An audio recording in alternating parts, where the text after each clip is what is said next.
I'm so happy to be here. I feel it's just like home. First thing first, I'm in fashion, right? So I have a question. Do I look good today? Yeah. Gorgeous. Okay. To begin with, I'd like you to join me a small activity. So raise your hand if you ever stand in front of your wardrobe full of clothes and still you think, I have nothing to wear. Yeah. Please raise your hand. Oh, wow. Raise your hand if you ever feel sad and you think shopping could help you feel better. Oh, okay. That's nice. Raise your hand if you ever submit your assignment 10 minutes before the deadline. Okay, the last one. Raise your hand if you are in university and you think of what you're gonna do after you graduate. Okay, still quite a lot, like 17%. I love fashion. I love the business of fashion. I love it so much that I decided to quit law school to take a degree in fashion merchandising management in RMIT. And my parents support that. I was so happy because I finally got to pursue my childhood, got to live my childhood dream. And because for 20 years of my life, I saw that I'm pursuing a career of empowering people by providing them dressing options that go way beyond their basic needs of comfort and protection. I was so sure I'm living in the world I want to live right now, and I was so sure what I'm going to do after graduate until I met my ex-boyfriend. No, we're not getting married or anything. Just what he had to say about fashion really turned my world upside down. He said, you fashion people, you create needs. Sometimes we don't need new clothes, but you try to convince us that we do, and many of us believe so. You know what I think? I want to break up. Not with my ex-boyfriend. We broke up eventually, but at that time, I want to break up with the fashion industry, the obsolete industry, because the more I study about fashion, the more I discover the behind the scenes of this glamorous world, the more I had to admit that he was right. Fashion is a false economy. Okay, we have the slide. Imagine all the numbers, like all the catastrophic numbers on the screen now. So back to my question at the beginning of the talk. The I have nothing to wear symptom is not unusual. Almost every woman I met in my life had the same problem. But we laugh when we talk about it. But have we ever wondered why?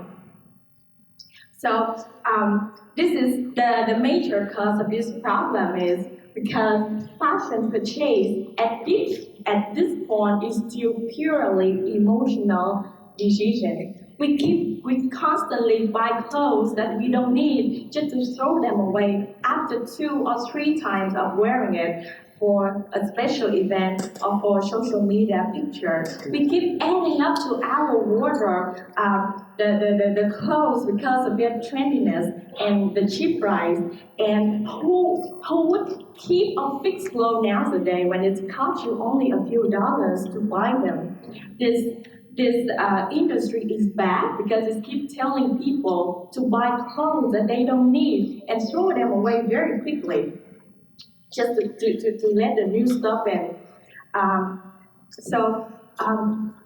And we used to have like 2 seasons, like autumn, 2 fashion seasons, like spring, summer, autumn, winter, you all know that. But now we have 52 seasons. We have fall, we have spring, we have re-spring, we have summer, we have re-summer, we have hot summer, we have resort, we have clothes to go on the yacht, we have clothes to go out of the yacht. We have, and the more fashion season we have, the more clothes are being produced. And in order to keep the price so low, they have to cut down on the money they pay the garment worker.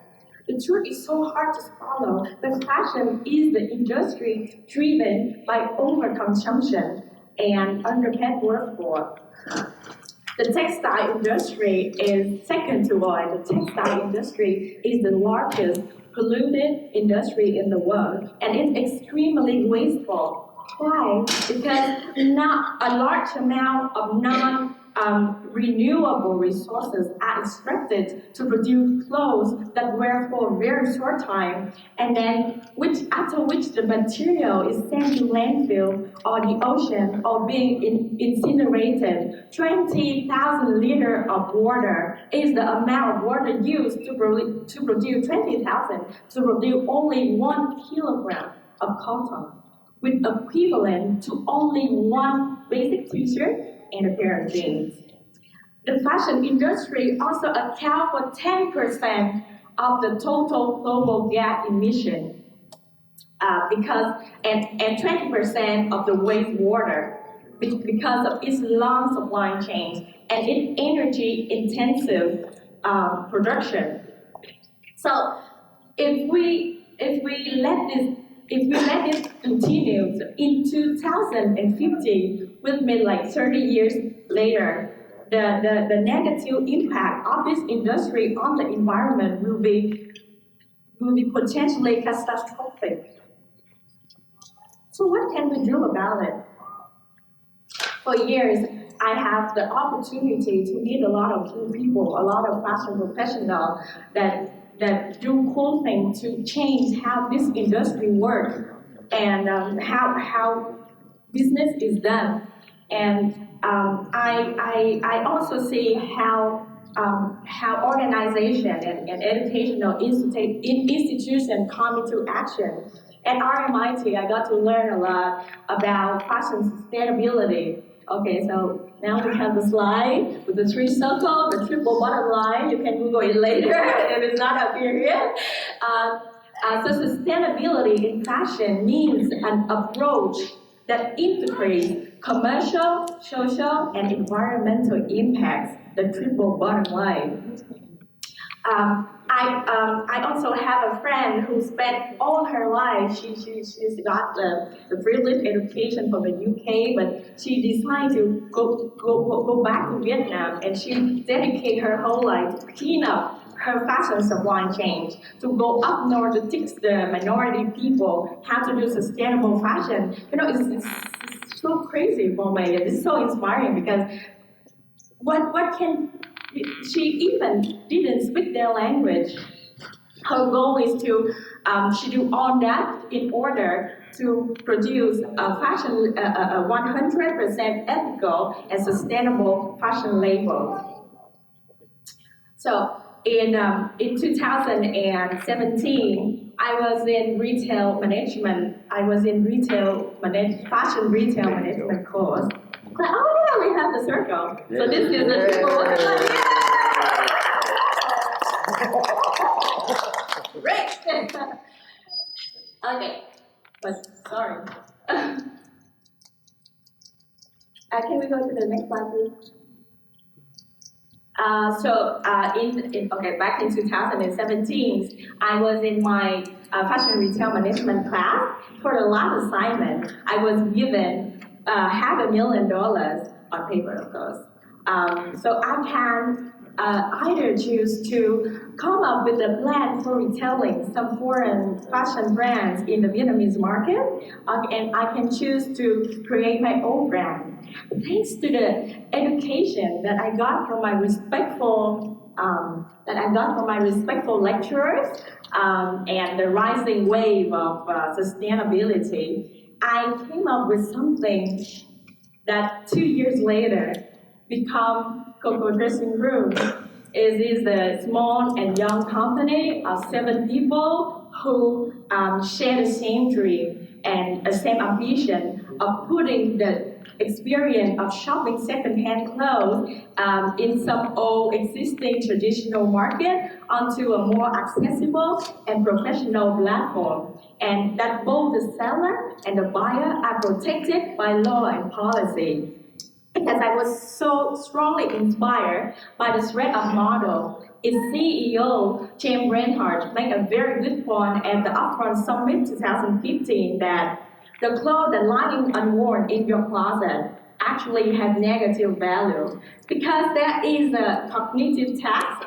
Every time you walk into your closet, you hate everything you see. You just want to get rid of it. And so the user value here is zero. What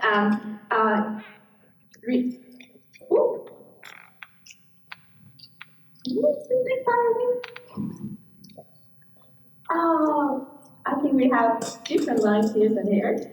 I want that one because recycling is enough, and there is much more thing that we can do than some easy thing that we don't need to sacrifice any of our benefit or convenience or investing too much on the economy side, like utilizing our clothes. Because if you rent or buy a pre-owned, a second-hand garment, it means you have put 0% tax on the planet.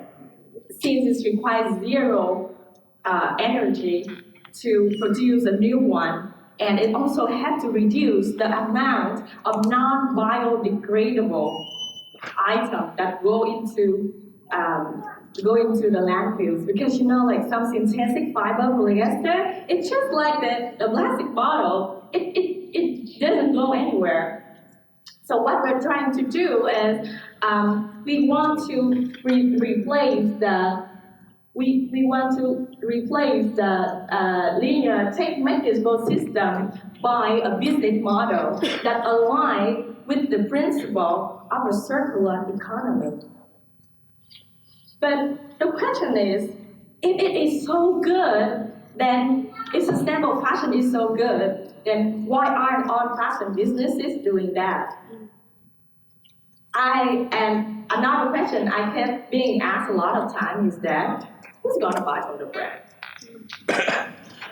So I need you to help me to answer these questions. Okay, now I need everyone to stand up. Please stand up. I'm running out of time. Okay. Yeah.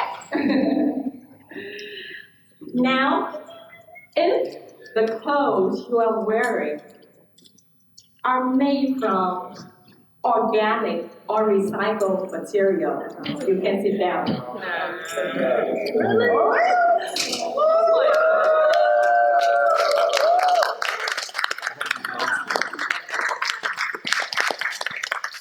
It's like 0.5%. Still, I see some positive light in this word.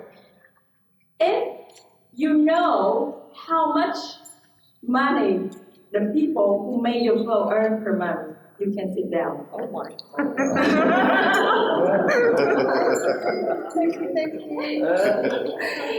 Okay, so the last one, I hope you cannot sit down after this because we need to continue the talk. If you ever refill a plastic straw, you can sit down. Okay. Yeah. Yeah. I'm so proud that you, me too, like you plastic straw, and I'm so proud. So now we can say that, let me be straight, pollution is the cheapest way to do business. We see how financially successful some like Zara is, and its owner wants to become the richest man in the world. But let's get the bright side first. I'm happy to see everyone here had refilled a plastic straw offered you by someone, and this reminds me of the story. One day I stepped into the office, and one of the team members come and show me two freshly delivered milk tea. She was so happy, and she told me, Jay, from now on, If we want a cup of milk tea, we will order from this vendor solely. I was like, why? Because the tea is so good or something? She's like, no. Because even the cup is single-use plastic, but the cover and the straw are not. That gives me an aha moment. The milk tea company solution is not perfect, but they are trying to do something to win their customer heart. And I think it's true. We cannot wait until perfect to act, because if we do so, nothing is going to happen, because there is no such thing as perfection. And yesterday morning, I got the chance to meet the people from Indigo Culture, and it's the platform to sell sustainable fashion label. Its founder, she told me. Its founder, she told me that we are trying our best to help the brand that sell on our platform become more and more sustainable. Nothing is perfect yet, but we need to start from somewhere. So, if you're a business owner, if you want to be a fashion business owner one day, I hope you remember what happened with the anti-plastic straw movement, and that so you perceive sustainable fashion is a commercial opportunity, not a cost to your business. And we just cannot wait until we are perfect to act. We need to do the best we can, and we need to do is now. I would like to share you this quote from Alex Lubomirsky, influential photographer and the founder of Creator for Change. This is a campaign that he called on his peer to ban the use of fur and exotic skin on fashion products. He on the state of the business of fashion 2019, which happened just yesterday. He said that, I understand we all have fear of losing profit, fear of losing clients, but we cannot let fear dictate our decision. Will you let your fear dictate your decision? Okay, some positive thing again. After 4 months of testing out our way of doing consignment and reselling secondhand clothes manually, which means we sort through every single garment sent to us by our hand, and you can imagine this, the whole bunch of things which can fill the whole state, but we do it by hand. And we were able to turn 2,000 underutilized items, or in other words, the item that cause stress and frustration in women's closet, into valuable assets again, which means we find them new owner who gonna love them one more time. So if we continue on this speed, we will be able to turn 6,000 items onto valuable assets per year, but 6,000 is nothing. 6,000 is nothing compared to 450 million items produced by Zara solely per year. But if you multiply the 6,000 by 2.7 thousand liters, is the amount of liter of water, is the amount of water needed to produce one basic t-shirt. It will equal 16,200,000 liters of water. And that's the amount of water a person can drink in 22,000 years if he drinks on average 2 liters per day. I and the team, we were amazed with the impact that we made. I was shocked, because couple months ago or a year ago, I know on everything what is happening with this war and what is wrong with the industry. But as how Carol, she's the one who exposed the Cambridge Analytica thing, said sometimes the problem is so big like the sun, we cannot look directly to it. So we has no idea where to start. I was that person. I think I am just a person. What can I do with this global crisis? So if you at some point you think that you're just a person, I hope you will remember the plastic straw movement, the 6,000 garments, the million of liters of water. I love the plastic straw movement so bad because it's the strongest and most vivid evidence that a big shift in consumer consumption habit begins with a tiny action. So it is time that we become more demanding with what we put on our body. It is time that we learn how to read the label carefully, thoroughly, before we buy something. It is time that we make sure the people who made our clothes are packed fairly and treated fairly. So that.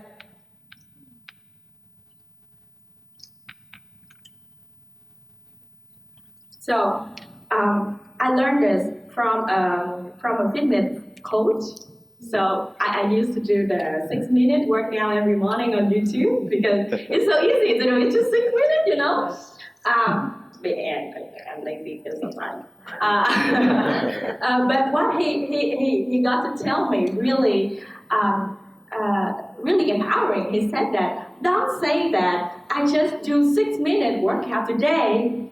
You take that just out of your sentence. You did a race 6 minutes. 6 minutes in the morning, 15 minutes in the evening. You keep doing that every day. That adds up.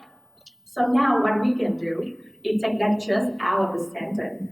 You are not just a person.